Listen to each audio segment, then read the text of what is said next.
that the sun shines down its power to all the world and makes the wind blow strong as it will. I wonder hope gentle rains can fall upon the land, so lovely earth can stay lovely still.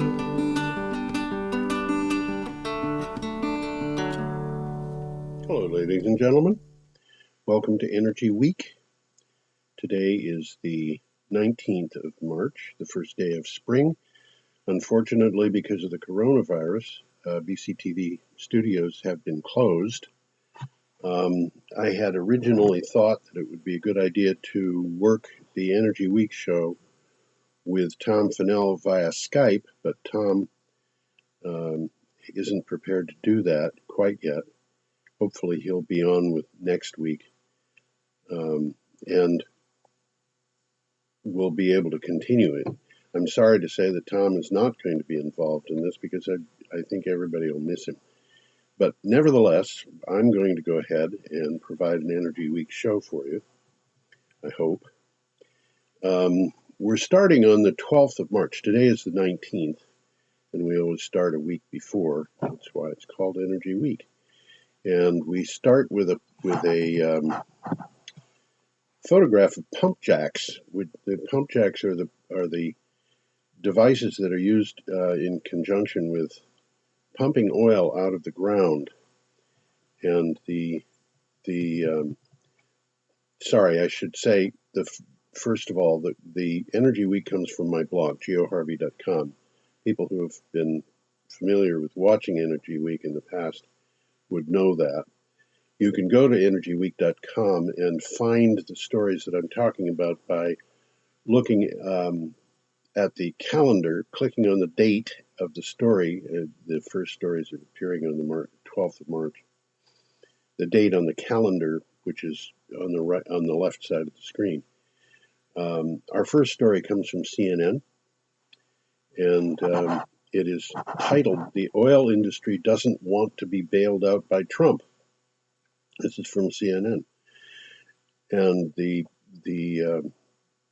synopsis that I've got is the shale industry that made the United States the world's leading oil and gas producer is facing its deepest crisis yet, triggered by a trade war and the coronavirus. Reportedly, the Trump administration is considering federal assistance. Industry leaders, however, say they don't want a bailout. They don't want a bailout because they don't want the strings that would be attached to a bailout, along with other reasons, not the least of which is the fact that they're fundamentally, well, they're conservatives, and they don't think that the government should be bailing businesses out, and even their own, I guess. But nevertheless, the backstory on this is the shale industry is producing lots of shale oil, and the fracking industry is actually not just producing gas, it's also producing oil. And those two industries, between them, have got a lot of oil coming out, making the United States the biggest producer. The United States has gone past the production of Russia, which used to be the biggest producer, which in turn recently had gone past the production of Saudi Arabia. With the coronavirus, people are staying home. And when people stay home, that means that they don't use oil or gas they don't use oil in their cars. They don't use aviation fuel, for example, for flying around in planes. They stay home. They're not even using fuel for industry and so forth. So the oil industry, because of the United States shale and gas industry, is way past what was already needed. But and we had a glut of oil on the world markets. But the coronavirus came along, and the consumption of oil went down. So did the consumption of coal. Well, the result of that was that OPEC had to address the problem. They went to meet and asked everybody to reduce the amount of oil they're producing in order to keep prices up. Russians refused to comply, and the price of oil dropped to about $30 a barrel. The problem is that the shale industry needs to be able to sell oil at $50 a barrel or thereabouts, or it can't make money. And it is deeply in debt already. So it can't make money. If it produces oil, it's going to be producing it at a loss, and they don't have the ability to do that. So we'll see where that goes going forward. We'll get back to this, I'm sure, in fairly quickly as the story goes on. The next story that I've got for today is from the Sydney Morning Herald, and the title is Renewables to Make $1 trillion, that is Australian dollars, which are worth about 25 cents each, 75 cents each American. Renewables to make $1 trillion in a new coal-fired plants uncompetitive. That is to say, $1 trillion worth of coal-fired power plants are not competitive with renewables. Analysts published by the Carbon Tracker found that more than half the coal-fired power stations worldwide were more costly to run than building and replacing them with renewable energy. And by 2030, all coal capacity will be uncompetitive with renewables in all markets. That is an analysis by Carbon Tracker. And I think that is a likely scenario. Okay, we have a picture now of offshore wind turbines. This is in conjunction with a story from Renews. Renews puts out a lot of news on renewable energy. I use their stories very often. They're short, though. There have actually been occasions when my 50 to 55 word synopsis was the entire story. But in this particular case, it's a little bit longer. The title of the story is U.S. East Coast Offshore to Deliver 83,000 Jobs. The U.S. offshore wind sector could deliver up to 83,000 jobs and $25 billion in annual economic output by 2030, according to a report by the American Wind Energy Association. The report assessed the impact of 30 gigawatts of projects expected to be developed off the east coast of the United States by 2030. 30 gigawatts of offshore wind power. Offshore wind power in the United States is expected to have a capacity factor of about 50%. And that is approaching the capacity factor of combined cycle natural gas, which is, as I recall, about 60%. American nuclear power plants have capacity factors that are slightly upwards, usually, of 90%. The capacity factor, to figure the capacity factor, what you do is you take the nameplate capacity of a plant or a technology, and you multiply that by the number of hours in a year to get the number of watt hours that you would get in the course of a year, and then you look at the actual production from that facility or technology, and divide the actual production by the nameplate capacity, the nameplate output that you would have expected. So, for example, if a nuclear power plant runs at 100% capacity 90% of the time and is off 10% of the time, then its capacity factor would be 90%. Wind turbines have capacity factors that are a little bit more difficult to determine, or I should say to guess at.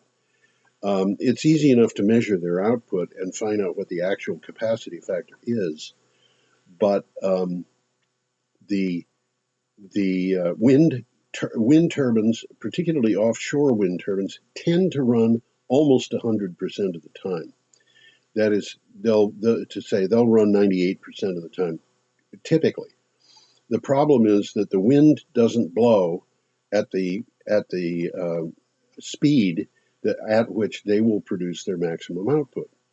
So their capacity factor, they're usually producing something along 50% of the amount that they might. So the capacity factor is close to 50%. This is for offshore wind. Offshore wind has a slightly higher capacity factor typically than onshore wind. So what I'm getting at here is 30 gigawatts of offshore wind power would be the equivalent of a little over 15 gigawatts of nuclear power, which means basically 15 large nuclear reactors. And we will get back to that business of the capacity factor and the effect on the grid in a few moments. Okay, the next story is from Friday, March 13th, and it comes from Clean Technica. The title is 39% of toxic air emissions in the USA came from 100 facilities. The Environmental Integrity Project is made up of former EPA enforcement attorneys, public interest lawyers, investigators, analysts, and community organizers. These are people who have in the past, obviously a number of them, many of them, were in the Environmental Protection Agency and were either forced out or resigned because the Environmental Protection Agency wasn't protecting the environment anymore, in their opinions, and in my opinion. They have issued a report showing that 39% of all toxic air emissions in the United States came from just 100 facilities in 2018. And that's important also because air pollution kills people. And in fact, air pollution, as we will see later on, kills more people by far than the coronavirus. So that was from Clean Technica. Also on Friday, March 13th, we have an item from Renews on FloatGen. And there is a photograph of this, which is a FloatGen photograph. FloatGen has a product that you can mount a wind turbine on and take it out to sea and leave it there anchored. So you can have the wind turbine floating in the sea in a fixed location, and it doesn't need to have a foundation on the seafloor, which means that you can put these things out in the ocean in places where you otherwise wouldn't be able to build wind turbines. And this is technology that's just being developed now. The title here, this is from Renews, FloatGen output soars in February high winds. The 2 megawatt FloatGen floating wind pilot off the French coast has had its best month for production to date in February.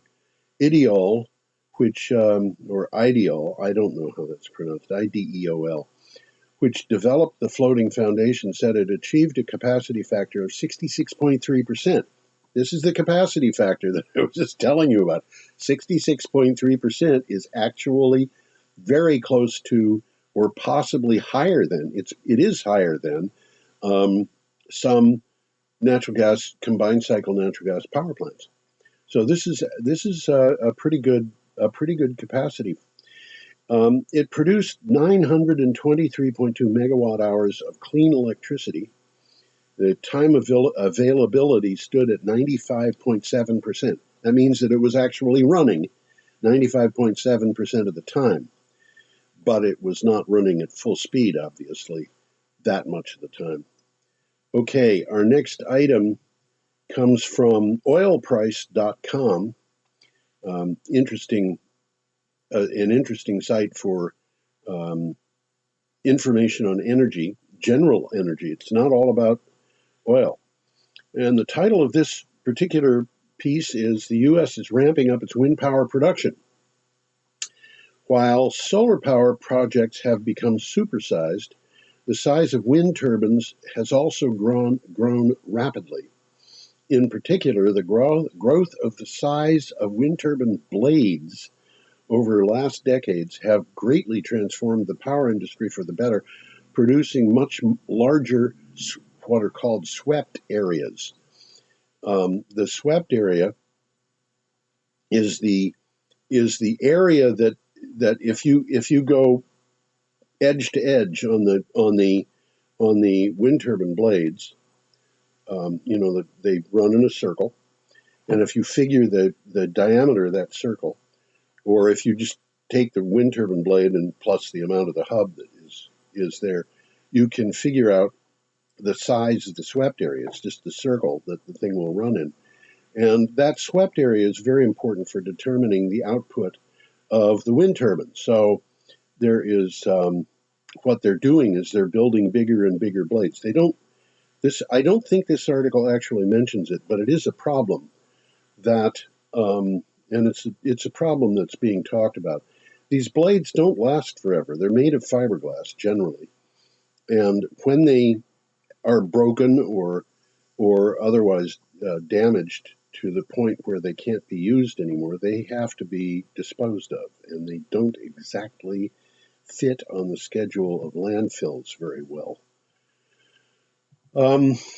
Our next item has a photograph of Stromness, which is a town in the Orkneys. It's not the biggest town, but it is a rather picturesque town, sitting on the water. This is an item from CNN, and the title is "This Small Island Chain," referring to the Orkneys, "is leading the way on hydrogen power."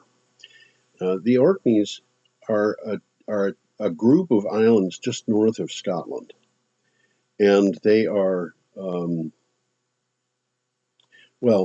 they're not heavily populated, but they have faced the problem of having to deal with very expensive electricity because their electricity has historically come from diesel power, from a cable running from Scotland, and that has to be paid down. And they've been adding renewable power, and they've got to a point where there are a lot of people who understand renewable energy on the Orkneys, and they have started putting that into trying to do research and development, and they've been very successful. Let me read the synopsis. A group of islands off the northern coast of Scotland is a uniquely it is uniquely set up to pioneer in hydrogen energy. Orkney, better known for its breathtaking coastal scenery and some of Britain's oldest heritage sites than for cutting-edge approach to energy, has been quietly leading the way on hydrogen technology. Now, clearly what's happening here is hydrogen technology, for anybody who has not kept up with this, and I think most of the people who have watched Energy Week probably understand, hydrogen technology is something that makes it possible to store energy as hydrogen. And the deal with the hydrogen is if you're dependent on wind power and solar power, obviously there are times when you don't have enough power because solar is intermittent and wind is variable. But what you have to do in order to have the energy that you need all the time is overbuild the solar power and the wind power, and then have a way of storing energy. And that overbuilt power plants can produce electricity that you could just shut the plants down.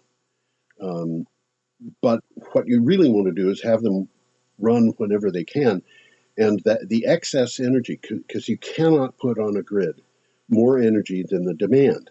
You have to do something with that energy in order to increase the demand. You take it and use it to make hydrogen. And there's been a lot of work on how to make hydrogen into reliable energy over the years without costing too much money.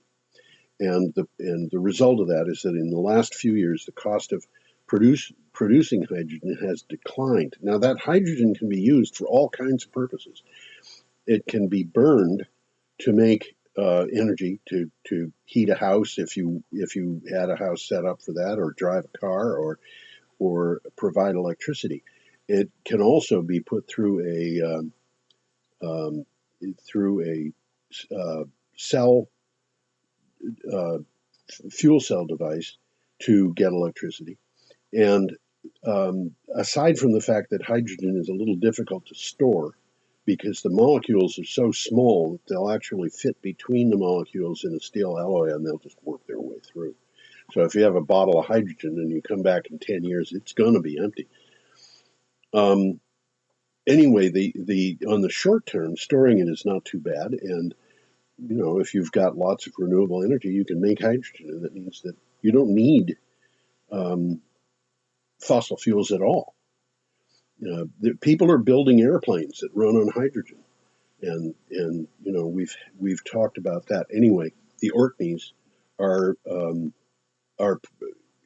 have a lot of research and development going on into how to deal with hydrogen energy.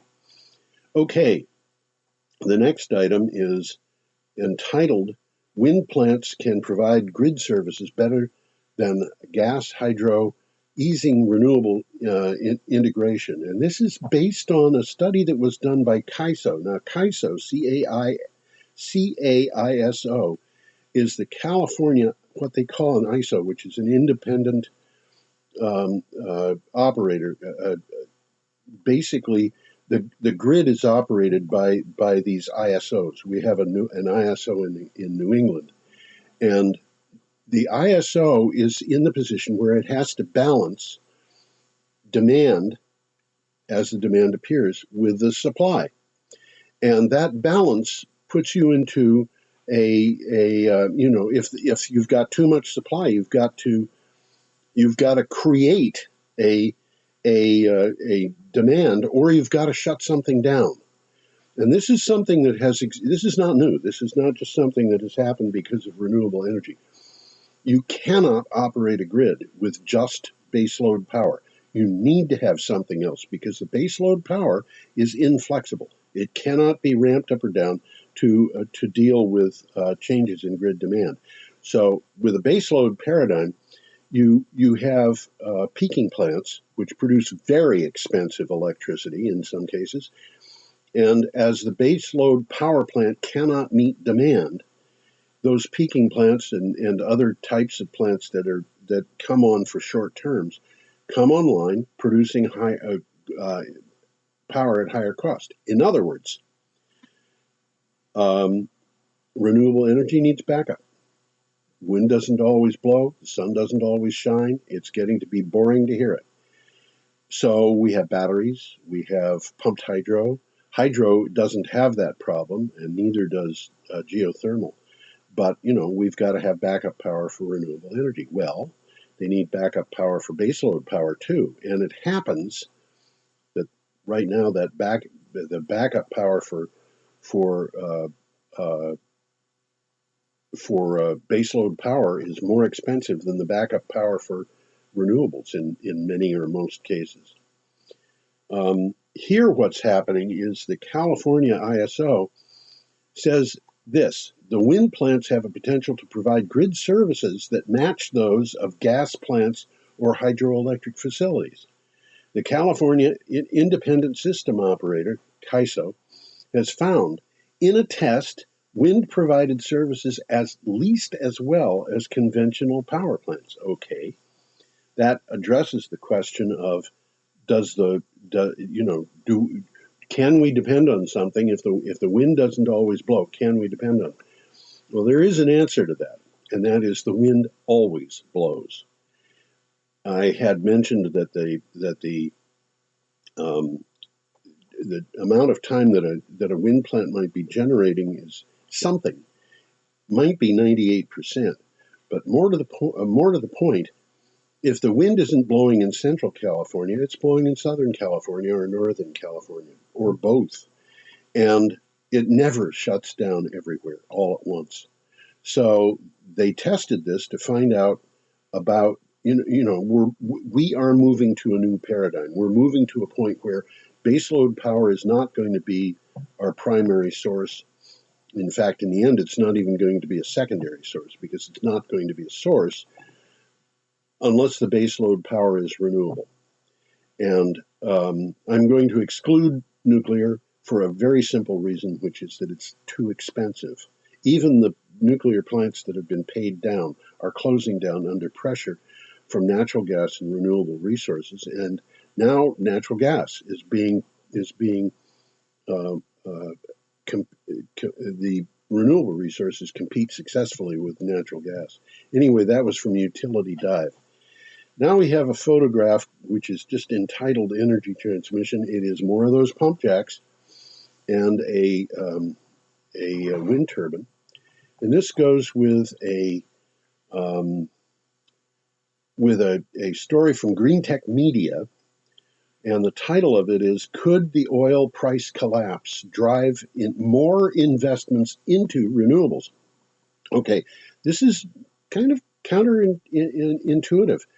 The oil price has collapsed. It's declined maybe 50% from a price that, in the standards of the last few years, it has not been terribly high. The oil price has been down because of the American production of shale oil and the oil that comes from fracking.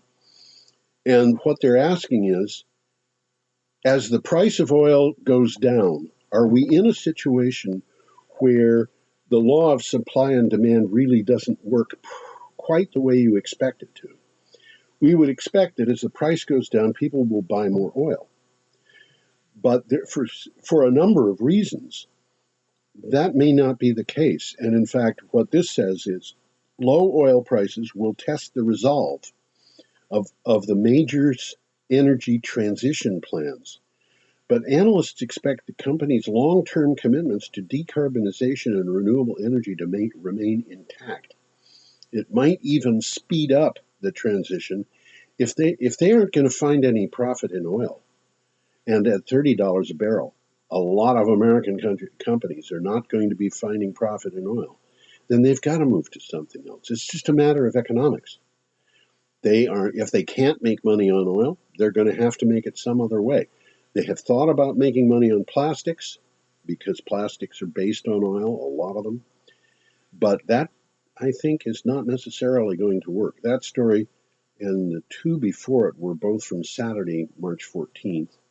We are up to Sunday, March 15th. And by the way, I'm allowed to touch my face because my hands were washed and I haven't been out today.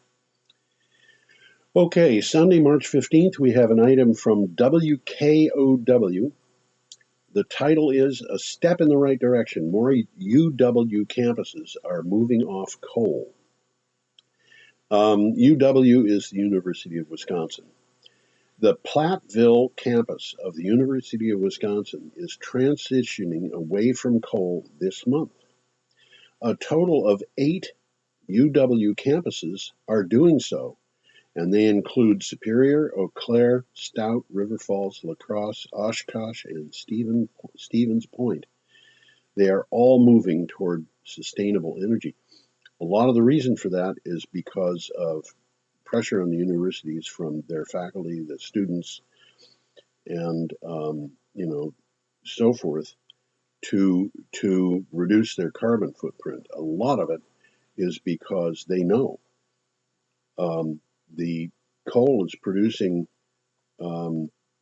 pollution, and a coal plant in the middle of a city is not a good idea. So they are, and of course they could have coal plants that they're using outside of their campuses, but in many cases, this coal is being used for heat, and that means it's going to be local. So our next item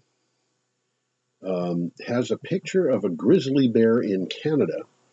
It comes from Electric, and the title is Bears Are Waking Up Because It's Too Warm Too Soon. And the synopsis says, after a record-breaking warm weather in Europe and the United States. You don't think about European bears very often, but they're there. After record-breaking warm weather in Europe and the U.S. this winter, bears are waking up from hibernation because they think it's spring. Well, of course, today is the 19th of March, so it is spring. But because the 19th, this is the earliest spring we've had in over 100 years. And that is just a calendar thing. But it's warmer than it has been ever, in terms of these guys' memories. So why is this early emergence of bears a problem? And the answer to that is because they're hungry and there isn't any food. And that's a problem for them, and it's also a problem for some people. I actually saw a bear behind the Canal Street School in Brattleboro. And, the bear was in town. I called the police and they showed up, a whole bunch of police cars, and the officers got out and they were carrying shotguns, and they did not want to shoot that bear. They wanted to just, they wanted to make noise and kind of induce it to walk out of town, which is what it did. But they don't like the idea of a bear being in a commercial zone, let alone being in the residential property zones that are along it. So, when bears are out and they don't have anything to eat, that can be a problem. And they will get whatever they can. Okay, our next item is from the Epoch Times. This is still Sunday, March 15th. Trump strikes oil after Russia moves to, quote, cripple, end quote, U.S. shale. At a White House Rose Garden press conference, the President Trump stated that his administration would orchestrate the purchase of large quantities of crude oil to help the struggling U.S. oil industry and build up strategic national reserves. The move is expected to cost $2.5 billion. Well, the strategic reserves were put together so we'd have reserves if the price of oil went up to outrageous places, or because there was no supply from foreign countries. And I don't remember the amount that they were down. It seems to me that they were down way over 30%. And what he's doing is he's buying oil cheaply and putting it into the reserves. And that is a bad idea or a good idea, depending upon your point of view. Certainly it's going to save money if it's the other option is to build up the reserves at a high price. But even so, the purpose of this was clearly to prop up the American oil industry. And by the way, it's important to notice that the money that was used, the Freedom Partners, which is financed, I am told, by Koch Industries and investors in ExxonMobil and other oil companies, and by the coal industry and so forth. Freedom Partners put $865 million. I think that's what they announced. It was a figure that was announced in January of 2015 to elect Republicans into the White House and Congress, with the idea that those people would be beholden to the industry or to Freedom Partners and vote accordingly, which is kind of like buying politicians, and that's something I don't like. I am myself. I voted Republican pretty much all the time from 1968, every even-numbered year until 2002. But this bothers me, and what has happened is that the people who invested in that, who got their money from the coal industry, well, the Dow Jones coal industry index is down 90% from when Donald Trump took office. What about oil and gas? Well, the oil and gas index is down over 2/3. It's lost it's down to less than a third of what its value was when Donald Trump took office. And the last time I looked, the Dow Jones Industrial Average was just a tiny bit lower than what it was when Donald Trump took office. But our traditional energy investment companies in fossil fuels are just suffering. So anyway, that's where we are. Okay, we're up to Monday. Oh, and those investors, I wonder whether they're going to be interested in backing Donald Trump and the Republicans in this next election, because they've suffered under the hands of those people a good deal more than they suffered under Barack Obama and the Democrats. Okay, we have a picture here of white roofs used for cooling. This is Sunday. Let me go back here. I'm sorry, Monday, March 16th.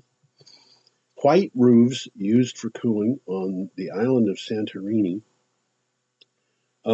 This is from Conversation, the Conversation AU, of course, being Australia.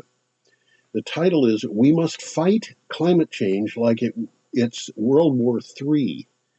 Here are 4 potent weapons to deploy." And this is an opinion piece. So, they're talking as people. We are a group of experts in physics, geology, science education, coral reefs, and climate system science. We believe the lack of progress by governments in reducing global emissions means bold solutions are now urgently needed. Yeah, I think that's the case. And I think bold solutions sometimes are not just urgently needed, but they are a possible avenue to success.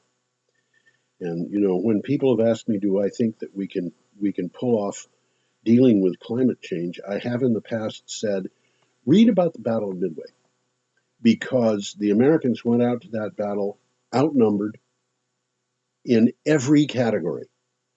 The Japanese had 6 battleships, we had 3. 6 aircraft carriers, I'm sorry. The Japanese had battleships, but the Americans had none. The Japanese had cruisers that outnumbered our cruisers by, I don't remember what the numbers were, maybe 5-1. And the Americans went out knowing that this was going to be, it was going to be a tough thing to do. And every single attack by the Americans failed. The land-based bombers found the Japanese fleet, and they dropped bombs, and not a single bomb connected. The torpedo bombers from the American aircraft carriers found their fleet, and not only did they not connect, in some cases, they all got shot down. And then all of a sudden, in a matter of 2 minutes, the battle was over. Or not over, but it was basically decided, because the American dive bombers had destroyed 3 of 4 frontline Japanese aircraft carriers in 2 minutes. And that kind of thing can happen. And unfortunately, we're getting to a point where that is going to be needed. We're going to have to, and this article points that out. Okay, still on Monday, we have an item from TruthDig, and the title is "Renewable Energy Could Power the World by 2050. Virtually all of the world's demand for electricity to run transport, heating, and cooling and provide power demands of industry could be met by renewable energy by mid-century. This is the consensus of 47 peer-reviewed research papers from 13 independent groups. And from my point of view, this is really obvious. There is a thing called Wright's Law, and we've discussed this on Energy Week a number of times. Wright's Law says when you introduce a new technology, the price of that technology will go down, because when you introduce it, you're talking about a technology that has no market presence, and you're talking about the first items coming out. It's like, new technology is expensive. The first computer was an expensive device. Today, if you had a device of that power, you wouldn't be able to sell it. You can buy a smartphone for well, I bought a refurbished smartphone for $20, and that thing has probably got more computer power than there existed in the United States in 1961. But the cost of the flops, floating point operations per second, a gigaflops, the material, the hardware to produce a gigaflops, according to an article in Wikipedia. Look up flops, FLOPS. In 1961, it was over $160 billion. Today, it's about 3 cents. And that has been a constant decline in the costs of a very complicated technology in which there are many, many components, including transistors and integrated circuits and things like that. Well, the same thing is true of automobiles, according to an MIT study, and manufacture of chemicals, and any place where you've got a new technology, that is Wright's law. And if using Wright's law, you can actually determine in advance what will happen to the price of solar power, wind power, computers, you name it. And a review from MIT studied that and found it, in fact, it worked. And Tesla, by the way, has been using that as a basis for its operations.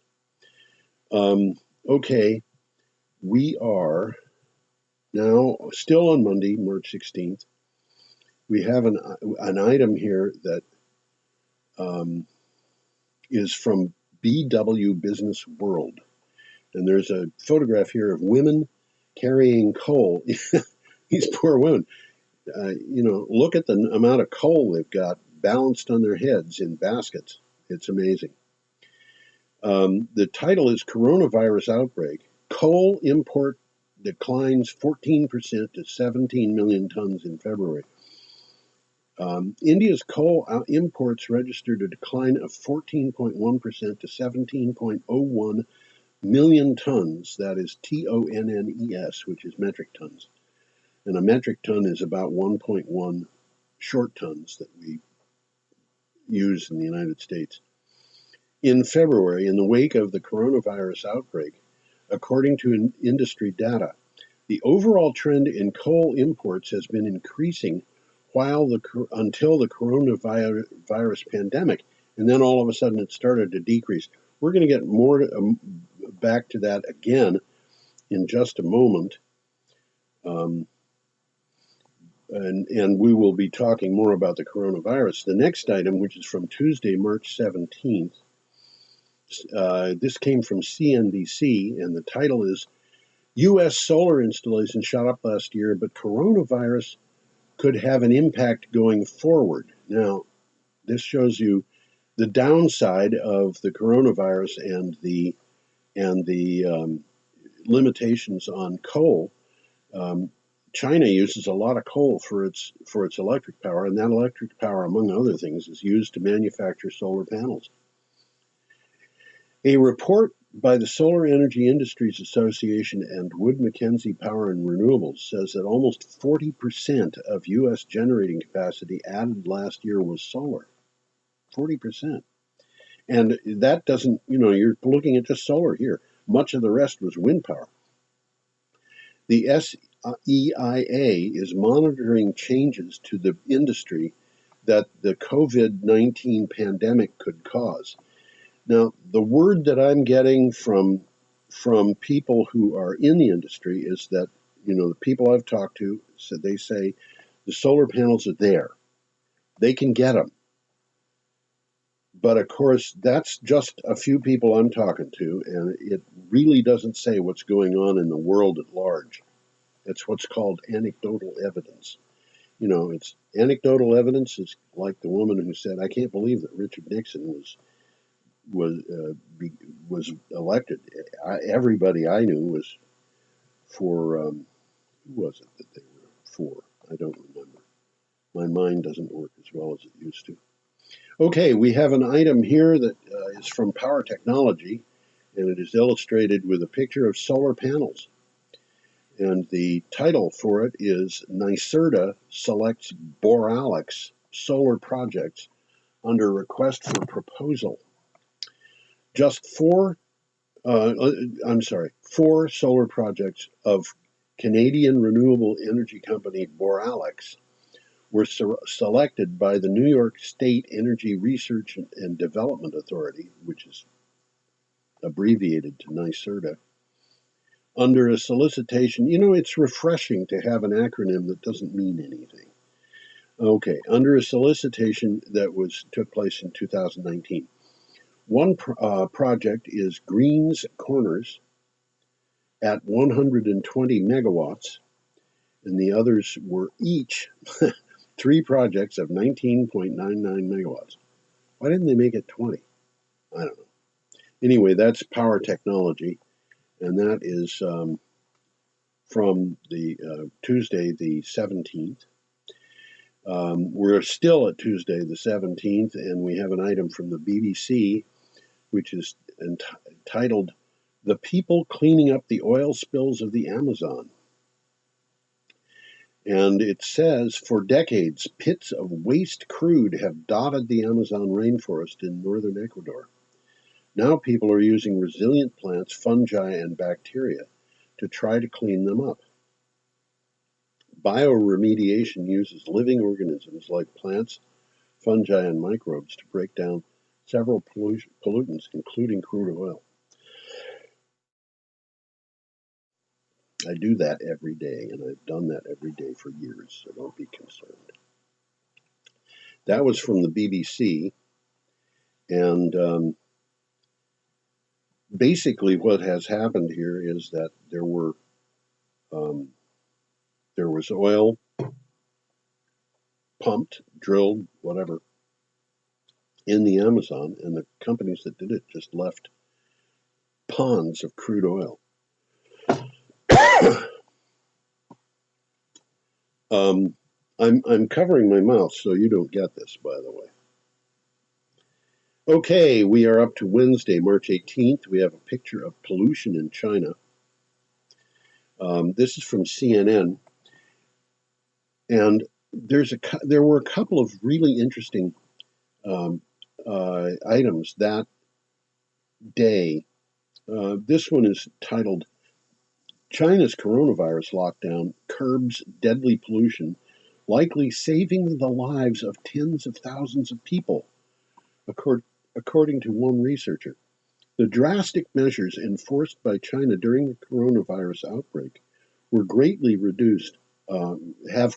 reduced air pollution, potentially saving the lives of 50 to 75,000 people, according to a researcher at Stanford University. And by the way, for people who are concerned about the coronavirus, there has been some really amazing stuff coming up where they are talking about treatments and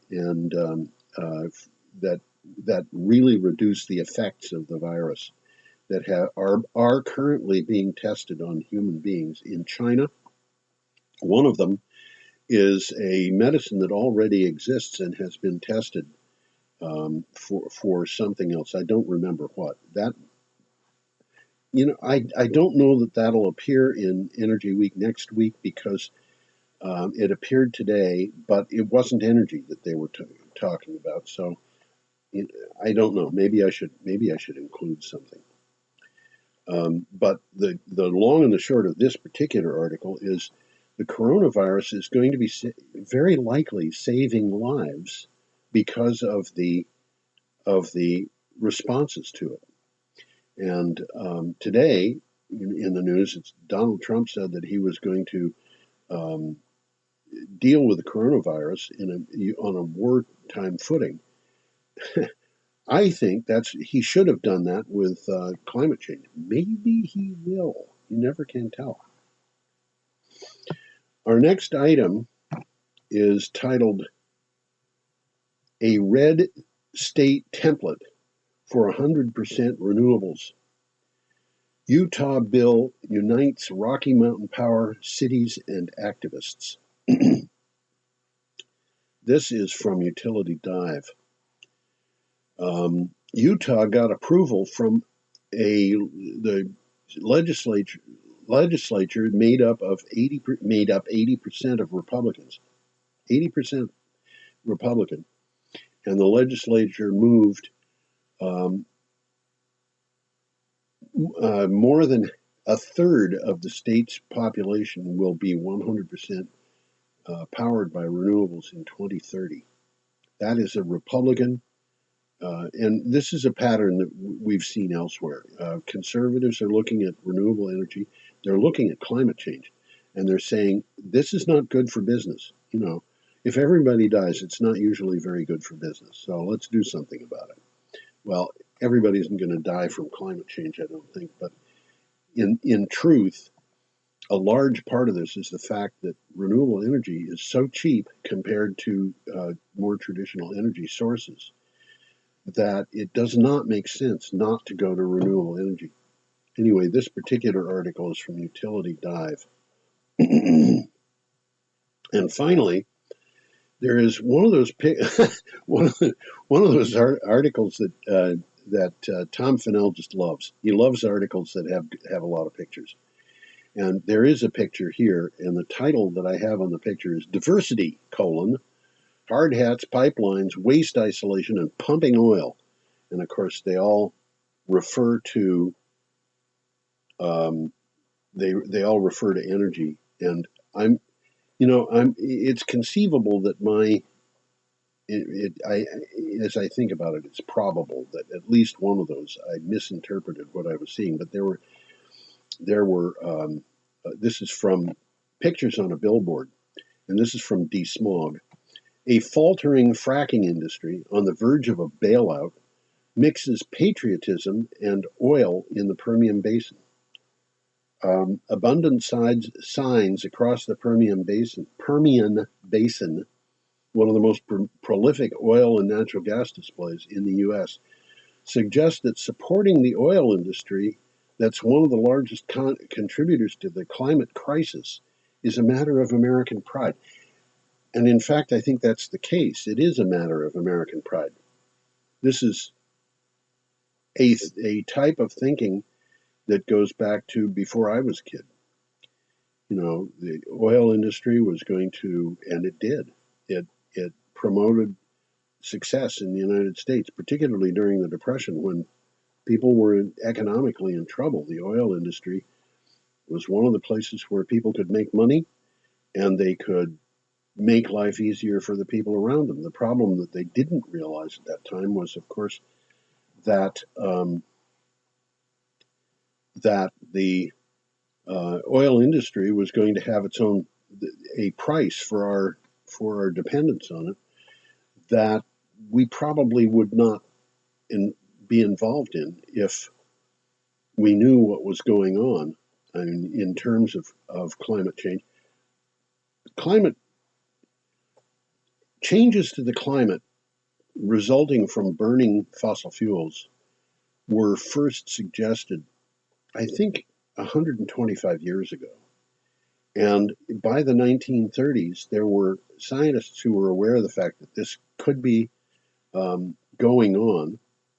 And by the 1960s, there were definitely scientists who were aware of the fact that it could be not just going on, but a problem. And in fact, I don't remember the exact date, but there was a group of scientists who went to President Lyndon Johnson and told him, we've got a problem. And that problem is that we're burning too much fossil fuels. And of course, it's kind of like living on a credit card. You can do it, and you can know that there's a limit, and you can just push that limit, and really push beyond that limit by refinancing and things like that. But you're just getting into a position where you're in debt. And for some people, getting out of that debt is pretty difficult to do. Well, now what we have is a debt to the environment, and getting out of that debt is going to require that we do something that these people think is un-American, anti-patriotic, and they make that into a political thing in which they are blaming liberals, blaming socialists, blaming an attempt by socialist governments to take over the world. The Russian government is dependent 65% on its sale of fossil fuels for its international trade. They want to push fossil fuels. They don't want American fossil fuels to be able to compete with them. And I'm not really into conspiracy theories very much, but I find it interesting that there's a trade war going on between Russia and Saudi Arabia, and the biggest loser in this trade war, Russia can live, according to the reports that I've read, Russia can live for years on oil at prices that are in the neighborhood of $35 a barrel. The same is true of Saudi Arabia. But American oil is coming, at this point, over 50% of it comes from sources that are considered unconventional. And that means shale oil, which is basically mined, and fracking.